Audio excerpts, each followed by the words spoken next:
syukur kanu agung ya Allah pangraksa jagat. Sujud syukur kanu agung ya Allah pangraksa jagat.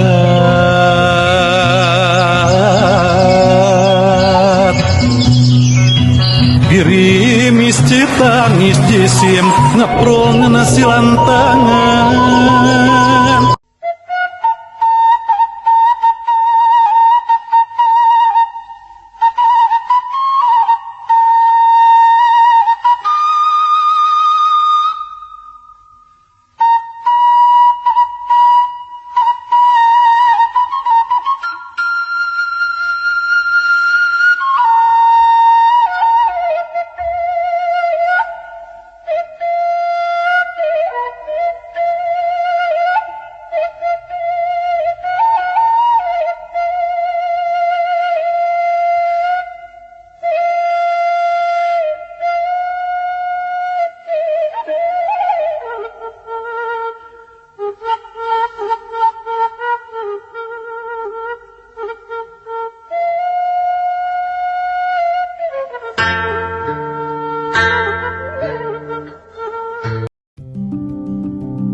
Oke teman-teman, di sini saya akan memperkenalkan budaya Nusantara dari Tasikmalaya tentang payung gelis.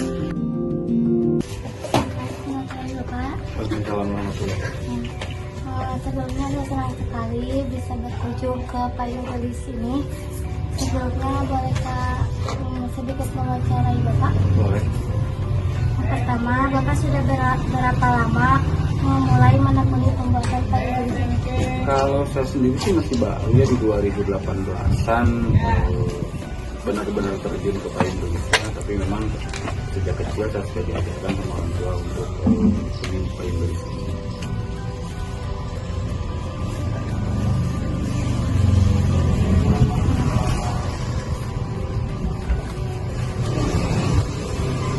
Selanjutnya, kalau awal dulu belajar di siapa? Kalau saya dulu belajar awal dari almarhum kakek saya, sekaligus pendiri ya payung gelis Tarian ini. Selanjutnya, motif-motif yang Bapak buat ini cantik-cantik banget ya. Biasanya terinspirasi dari mana? Kalau itu sih sebenarnya tidak terinspirasi dari mana-mana ya, karena memang bunga itu memang dari dulu payung gelis itu lukisannya bunga-bunga. Jadi memang sampai sekarang juga bunga. Apakah tiap motif ini punya makna tersendiri? Kalau untuk yang sekarang sih nggak ada makna tersendiri. Kalau untuk yang 5 motif yang sudah tidak diproduksi lagi, mungkin itu ada maknanya karena sesuai dengan namanya Spot Cannon, Mystery Blue, terus Patingan Mawar, dan itu si bunga-bunganya itu kelihatan pecah gitu, seperti perlawanan kita terhadap penjajah. Selama jadi pengrajin, tantangan apa yang paling sering dirasakan oleh Bapak? Misalnya soal bahan, penjualan, atau tenaga kerja? Kalau untuk tantangan saya sebetulnya di tenaga kerja dan penjualan. Itu mungkin masalah utama saya. Yang tenaga kerja, contoh seperti yang melukis, kita butuh regenerasi. Sekarang yang melukis di sini aja usia udah 82 tahun, dan itu belum ada generasi milenial. Anak-anak muda di sekitaran sini masih banyak yang nggak tertarik belajar bikin payung gelis, Pak? Sebetulnya banyak yang tertarik, tapi kita kan penjualan kita masih terbatas, gitu kan. Tidak itu seperti pabrik-pabrik besar. Kalau pabrikan besar itu mungkin setiap hari pasti ada pekerjaan, gitu kan. Pasti rame lah, membutuhkan tenaga kerja yang banyak. Tapi kan kita sekarang penjualan juga tidak terlalu banyak, gitu. Jadi dengan tenaga kerja minimal segini juga udah tertutup, gitu kan, sudah terhandle semua. Apa harapan Bapak ke depannya agar payung gelisnya tetap dikenal dan dilestarikan?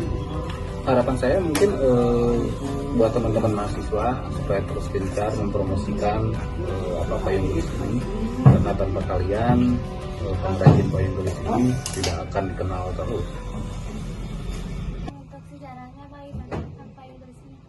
Kalau untuk sejarah sih dulu di 1923 ya. Ini sebetulnya untuk sejarah ada 2 versi. Versi menurut budayawan klasik itu kalau payung itu masuk adanya di dalam budaya.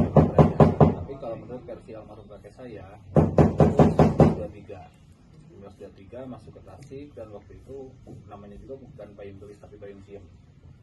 Nah, seiring berjalannya waktu di 1950-an itu baru lahirlah payung gelis. Kenapa beralih nama dari payung siem ke payung gelis? Karena waktu itu adanya motif-motif bunga di payung itu dan yang menggunakan kebanyakan perempuan. Jadi dinamakanlah payung gelis. Terima kasih ya Kak, sudah berbagi cerita dan pengalaman. Semoga payung gelis ini dikenal dan makin dicintai oleh generasi muda. Amin.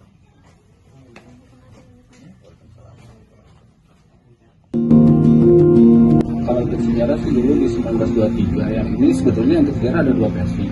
Versi menurut budayawan klasik itu kalau payung itu masuk adanya di dalam tapi kalau menurut versi almarhum kakek saya itu 1923 masuk ke Tasik, dan waktu itu namanya itu bukan payung gelis tapi payung siem. Nah, seiring berjalannya waktu di 1950-an itu baru lahirlah payung gelis. Saya dulu berawal dari almarhum kakek saya sekaligus pendiri apa itu sering